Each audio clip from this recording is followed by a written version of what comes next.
మోంతా తుఫాను ప్రభావం ఏపీపై ఈ రోజు నుండి అధికంగా ఉంటుందని వాతావరణ శాఖ తెలిపింది. దీంతో పలు చోట్ల భారీ వర్షాలు కురిసే అవకాశం ఉంది. అయితే మోంతా తుఫానుపై ఆందోళన వద్దని అప్రమత్తంగా ఉందామని సీఎం చంద్రబాబు చెప్పారు. మంత్రులు, ఎమ్మెల్యేలు, ఎమ్మెల్సీలతో సీఎం చంద్రబాబు టెలి కాన్ఫరెన్స్ ద్వారా మాట్లాడారు. ఇక ఇదే అంశం మీద మరింత సమాచారాన్ని మా సీనియర్ కరెస్పాండెంట్ కొండలరావు అందిస్తారు. పశ్చిమ బంగాళాఖాతంలో ఏర్పడిన పెను తుఫాను మిందా తుఫానుగా మారిన నేపథ్యంలో గంటకు 16 కిలోమీటర్ల దూరంలో దూసుకు వస్తున్న నేపథ్యంలో రాష్ట్ర వ్యాప్తంగా కూడా విస్తారంగా వర్షాలు కురుస్తున్నాయి. ఇప్పటికే రాత్రి నుంచి కూడా గుంటూరు కానీ ఏదైతే పల్నాడు, బాపట్ల జిల్లా, అటు తూర్పుగోదావరి, పశ్చిమ గోదావరి ఈ జిల్లాలన్నీ కూడా విస్తారంగా వర్షాలు పడుతున్న నేపథ్యం కనపడుతుంది. ఇప్పటికే వాతావరణం కూడా మబ్బులేసి చిరు జల్లులు పడుతున్న నేపథ్యంలో మరి ఇవాళ సాయంత్రానికి రేపు తుఫాను బలపడుతున్న నేపథ్యంలో ఏదైతే మెందా తుఫాను ప్రభావం ఈ 7-8 జిల్లాల్లో ఎక్కువగా చూపుతున్న నేపథ్యంలో ఇప్పటికే జిల్లాలన్నీ కూడా రెడ్ అలర్ట్ ప్రకటించిన నేపథ్యంలో ఇప్పటికే తుఫాను దూసుకొస్తుంది. గంటకి 16 కిలోమీటర్ల దూరంలో దూసుకొస్తుంది. వీధురు గాలులు 100-150 కిలోమీటర్ల వీధురు గాలులు వీస్తున్నవి. ఎక్కడా కూడా అవాంఛనీయ సంఘటనలు జరగకుండా ముఖ్యమంత్రి చంద్రబాబు నాయుడు ఎప్పటికప్పుడు సమీక్ష నిర్వహిస్తున్న నేపథ్యంలో ఇప్పుడు మనం చూడొచ్చు, రోడ్లన్నీ కూడా జలమయమయ్యాయి. ఇక్కడ వర్షాలు బాగా పడుతున్న నేపథ్యం కనపడుతుంది. ఏదైతే ముఖ్యమంత్రి చంద్రబాబు నాయుడు ఆధ్వర్యంలో జిల్లాల కలెక్టర్లతో కూడా వీడియో కాన్ఫరెన్స్ నిర్వహించిన నేపథ్యం కనపడుతుంది. ఏదైతే మెందా తుఫాను ప్రభావం రోజు రోజుకి పెరుగుతున్న నేపథ్యంలో తీర ప్రాంత ప్రజలకు అతిపెద్ద భద్రతా సవాలుగా మారిందనే చెప్పుకోవచ్చు. ప్రజలు ప్రాణ నష్టం లేకుండా ఆస్తి నష్టం తగ్గించేలా అధికారులు పనిచేయాలంటూ కూడా ముఖ్యమంత్రి చంద్రబాబు నాయుడు ఆదేశాలు జారీ చేశారు. తక్షణమే ప్రమాదం ఉన్న ప్రాంతాల నుంచి ప్రజలను పునరావాస ప్రాంతాలకు తరలించే విధంగా కూడా చర్యలు తీసుకోవాలంటూ కూడా ముఖ్యమంత్రి చంద్రబాబు నాయుడు ఆదేశాలు చేసిన నేపథ్యంలో ప్రతి పునరావాస కేంద్రాలకి ప్రత్యేక ఇన్ఛార్జీలు కూడా నియమించారు. ఏదైతే ప్రజలకు శుభ్రమైన నీరు కావచ్చు, ఆహారం కావచ్చు, వైద్య సదుపాయాలు కల్పించే విధంగా కూడా ప్రభుత్వం చర్యలు తీసుకుంటున్న నేపథ్యం కనపడుతుంది. తుఫాను ఏ దశలో కదులుతుందో అధికార యంత్రాంగం నిరంతరం పర్యవేక్షణ చేస్తుంది. ప్రభుత్వ బృందాలు రాత్రింబవళ్ళు పనిలో కూడా నిమగ్నమై సహాయక చర్యలు కూడా తీసుకున్న నేపథ్యం కనపడుతుంది. అటు పోలీస్ వ్యవస్థ, వైద్యులు, రెవెన్యూ సిబ్బంది సమన్వయం చేసుకుంటూ ముందుకు సాగుతున్నారు.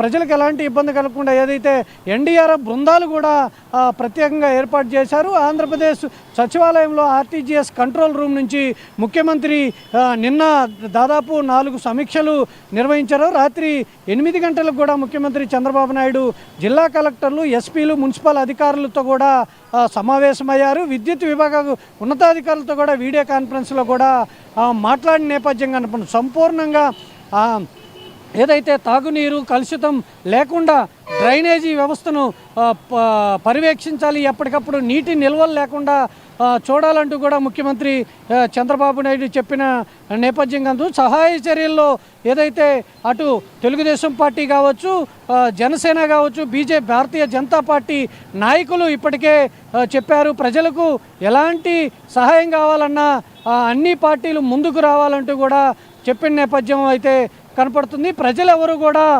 దయచేసి బయటికి రావద్దు, నిత్యావసర వస్తువులకు సంబంధించి ఒకేసారి తీసుకొని వెళ్ళాలి, ప్రజలెవరు కూడా బయటికి రావద్దు, ఎలాంటి అవాంఛనీయ సంఘటనలు జరగకుండా చూసే విధంగా అధికారులు చర్యలు తీసుకుంటున్న నేపథ్యంలో ప్రజలు ఏదైతే ఈ వర్షానికి విద్యుత్ స్తంభాలు నాని ఉంటాయి కాబట్టి విద్యుత్ స్తంభాల వైపుకి కానీ అట్లాగే భారీ హోర్డింగులు సెంటర్లో ఉన్న నేపథ్యంలో ఆ హోర్డింగులు కూడా కింద పడే అవకాశం ఉంది. కాబట్టి ప్రజలు రక్షణ ధ్యేయంగా ప్రభుత్వం పనిచేస్తుంది. కాబట్టి ఏదైతే తుఫాను బేభత్సం కేవలం తీర ప్రాంతాలకే కాకుండా కొన్ని కొండ ప్రాంతాల్లో కూడా ఉంటుంది. కాబట్టి ఆ కొండ చర్యలు విరిగిపడే ప్రమాదం ఉంది. కాబట్టి అటు విజయవాడ, మంగళగిరి, విశాఖలో కూడా కొండ చర్యలు జారిపడే ప్రమాదం ఉంది. కాబట్టి అధికారులను ముఖ్యమంత్రి చంద్రబాబు నాయుడు ఆదేశాలు జారీ చేశారు. ప్రజలకి ఎలాంటి అసౌకర్యం కలగకుండా ప్రతి పునరావాస కేంద్రాల్లో అన్ని వసతులు అందించే విధంగా కూడా అడుగులు ముందుకేస్తున్నారు. ప్రజలకి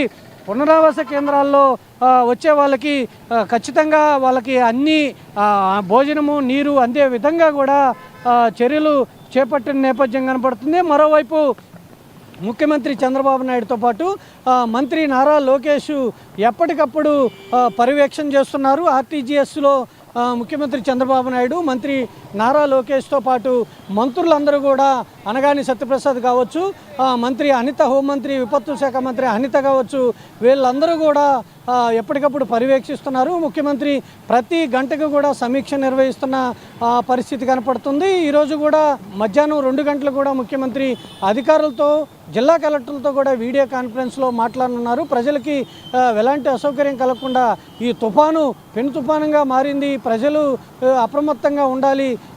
ఏదైతే ఈరోజు రేపు భారీగా వర్షాలు పడే అవకాశం ఉంది కాబట్టి కొన్ని జిల్లాలు ఏదైతే వైజాగ్ నుంచి నెల్లూరు వరకు కూడా సముద్ర తీర ప్రాంతంతో పాటు అటు బాపట్ల జిల్లా, గుంటూరు, కృష్ణా జిల్లా, ఎన్టీఆర్ జిల్లా, తూర్పుగోదావరి, పశ్చిమ గోదావరి, కోనసీమ జిల్లాలు అన్నింటిలో కూడా రెడ్ అలర్ట్ ప్రకటించారు ఇప్పటికే.